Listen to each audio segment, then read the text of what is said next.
आप देख रहे हैं देश लाइव, देश की आवाज। आज अखबार में लिखा है कि प्रधानमंत्री ने कहा है कि ऑपोजिशन को कंस्ट्रक्टिवली सरकार के साथ कोऑपरेट करना चाहिए। ऑपोजिशन ने क्लियरली कहा है, राजनाथ सिंह जी का खारगे जी को फोन आया, राजनाथ सिंह जी ने खारगे जी से कहा, देखिए आप हमारे स्पीकर को सपोर्ट कीजिए। ऑपोजिशन, पूरी ऑपोजिशन ने कहा है, हमने सब के सब से बात की है, पूरे ऑपोजिशन ने कहा है कि हम स्पीकर को सपोर्ट करेंगे, मगर कन्वेंशन ये है कि डेप्यूटी स्पीकर ऑपोजिशन को मिलना चाहिए। राजनाथ सिंह जी ने कल शाम कहा था कि वो खारगे जी को कॉल रिटर्न करेंगे। अभी तक राजनाथ सिंह जी ने खारगे जी का कॉल रिटर्न नहीं किया। तो मोदी जी कह रहे हैं कंस्ट्रक्टिव कोऑपरेशन हो, और फिर हमारे नेता को इंसल्ट करा जाता है। तो नियत साफ नहीं है। नरेंद्र मोदी जी कोई कंस्ट्रक्टिव कोऑपरेशन नहीं चाहते हैं, क्योंकि कन्वेंशन है कि डेप्यूटी स्पीकर ऑपोजिशन का होना चाहिए। और हमने कहा है, पूरे ऑपोजिशन ने कहा है कि अगर कन्वेंशन फॉलो किया जाएगा तो पूरा समर्थन स्पीकर के इलेक्शन में हम देंगे। तो ये मैं आपको क्लैरिफाई करना चाह रहा था। तो अभी क्या स्टेटस है? यूपीए के समय में हमने दिया था। बिल्कुल। तो मेरा कहना है कि नरेंद्र मोदी जी कहते कुछ है और करते कुछ है, यही इनकी फॉर्मूला है, यही इनकी स्ट्रेटजी है, और इनको ये बदलना ही पड़ेगा। अभी का क्या स्टेटस है?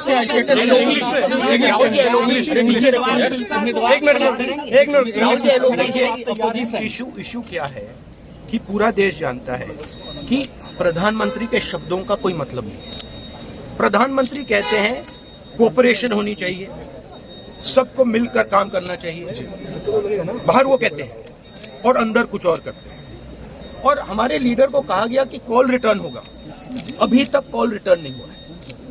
तो आप लोग सपोर्ट करेंगे नहीं? राहुल जी सपोर्ट करेंगे नहीं? दो न्याय अगर तो आधा दो, पर उसमें भी अगर बाधा हो तो दे दो हमको 5 ग्राम, रखो अपनी धरती तमाम, हम वहीं खुशी से खाएंगे, परिजन पर असी न उठाएंगे। पर दुर्योधन वो भी दे न सका, आशीष समाज का ले न सका, उल्टे हरि को बांधने चला, जो था असाध्य वो साधने चला। जब नाश मनुज पर छाता है, पहले विवेक मर जाता है। राष्ट्रकवि दिनकर की ये पंक्तियां आज के हालात पर और विशेषकर लोकसभा स्पीकर के चुनाव पर 100% सटीक बैठती हैं। वही लोकसभा स्पीकर का चुनाव जो आजाद भारत में पहली बार होने जा रहा है, और वही लोकसभा स्पीकर का चुनाव जो नरेंद्र मोदी के खोखले दावे, उनके खोखले शब्द जैसे कि समन्वय, कंस्ट्रक्शन, कंस्ट्रक्टिव कोऑपरेटिज्म, ये सब बनाने की बातें करता है। बीजेपी ने अपना प्रत्याशी ओम बिरला जी को बनाया है। ये वही ओम बिरला जी हैं जिन्होंने कीर्तिमान स्थापित किए हैं एक सत्र में 100 के करीब विपक्षी सांसदों को निलंबित करने का, जिन्होंने कीर्तिमान स्थापित किया है विपक्षी सांसदों के माइक बंद कर देने का, जिन्होंने बहुत बड़ा कीर्तिमान स्थापित किया है कि जब 14 मिनट राहुल गांधी जी वक्तव्य देंगे तो 11 मिनट ओम बिरला जी खुद को दिखाएंगे संसद टीवी पर। तो ऐसे ओम बिरला जी बीजेपी के प्रत्याशी हैं। इधर विपक्ष ने 8 बार के चुने हुए सांसद दलित, शोषित, वंचित समाज से आते हैं, कोडेकुनिल सुरेश जी, उनको अपना प्रत्याशी बनाया है। ये वही के सुरेश जी हैं जिनकी बीजेपी ने अवहेलना करी थी। सबसे सीनियर, सबसे वरिष्ठ संसद सदस्य हैं 18वीं लोकसभा के, लेकिन उनको प्रोटेम स्पीकर नहीं बनाया गया था। कुछ लड़ाइयां लड़नी जरूर होती हैं, जिससे कि सनद रहे कि कौन लड़ रहा था अन्याय के खिलाफ, अहंकार के खिलाफ, और ऐसे लोगों के खिलाफ जो संसदीय परंपराओं को और लोकतंत्र का हर दम, हर वक्त, हर मोड़ पर दम घोटने के लिए तैयार है। और इस लड़ाई को लड़ने की ताकत, हौसला और हिम्मत हमें देश की जनता ने दी है। इसीलिए हम मूक दर्शक बने नहीं बैठ सकते हैं। तो अगर 1946 के बाद पहली बार लोकसभा स्पीकर का चुनाव होगा तो वही सही, क्योंकि अन्याय को सहना अन्याय करने से ज्यादा बड़ा पाप होता है।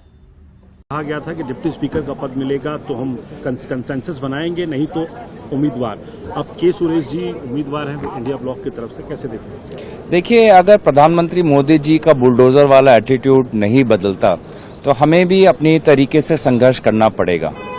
प्रधानमंत्री कहते एक चीज है, करते कुछ और। कल कहा था सहमति का, और आज जो उप अध्यक्ष का पद है वो भी वो देने के लिए तैयार नहीं। तो अगर पहले जैसा ही अहंकार बरकरार रहेगा तो हमारा भी लोकतंत्र को बचाने का और सदन की गरिमा को बचाने का संघर्ष बरकरार रहेगा। और इसीलिए हमने अपनी तरफ से के सुरेश जी उनको आगे हमने किया है। सर लेकिन आप पता लगता नंबर्स तो है नहीं सर, किस तरीके से आप लोग फिर आगे करेंगे? क्या ये लड़ाई सिर्फ ये सिंबल के तौर पे है दिखाने के लिए? लड़ाई देश को बताने की है कि विपक्ष जागरूक है, विपक्ष सतर्क है, और जिस आशा के साथ देशवासियों ने विपक्ष को जिताया, आशीर्वाद दिया, उसी आशीर्वाद के साथ हम अपना कर्तव्य निभाएंगे। आखिरी सवाल सर, क्योंकि इसके बाद में सरकार की तरफ से पीयूष गोयल सामने आए, जेडीयू के नेता ललन सिंह जी सामने आए, उन्होंने कहा कि हम तैयार थे, ये आश्वासन दिया गया था कि जब उपाध्यक्ष का चुनाव होगा तब कंसेंसस से बात कर ली जाएगी, लेकिन कांग्रेस और इंडिया ब्लॉक की जो पार्टियां हैं वो अड़ी रही इसी बात पर, और ये शर्तों पर लोकतंत्र नहीं चलता है। देखिए, इस प्रकार की बातें हम पिछले 10 साल से सुनते आ रहे हैं। सत्ता पक्ष कभी भी जिम्मेवारी नहीं लेना चाहता। सत्ता पक्ष हमेशा विपक्ष पर उंगलियां उठाता है। ये जब उनके 300 सांसद थे तब भी ये था, आज उनके 300 से कई सांसद कम हो गए हैं, तभी भी वही रवैया है। तो प्रधानमंत्री मोदी जी के नेतृत्व में भाजपा का रवैया पहले जैसा ही है। कल के भाषण में भी आपने सुना होगा, प्रधानमंत्री मोदी जी ने दुनिया भर की बातें की, लेकिन मणिपुर का जिक्र नहीं किया। गर्मी से कितने लोगों की मृत्यु हुई उसका जिक्र नहीं किया। नीट, नेट, COET से कितने बच्चे परेशान हैं उसका जिक्र नहीं किया।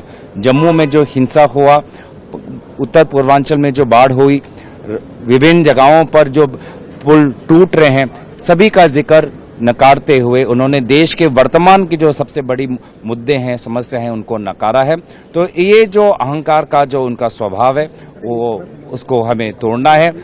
देशवासियों ने हमें बल दिया है और इस अहंकार को हम आने वाले समय में और तोड़ेंगे।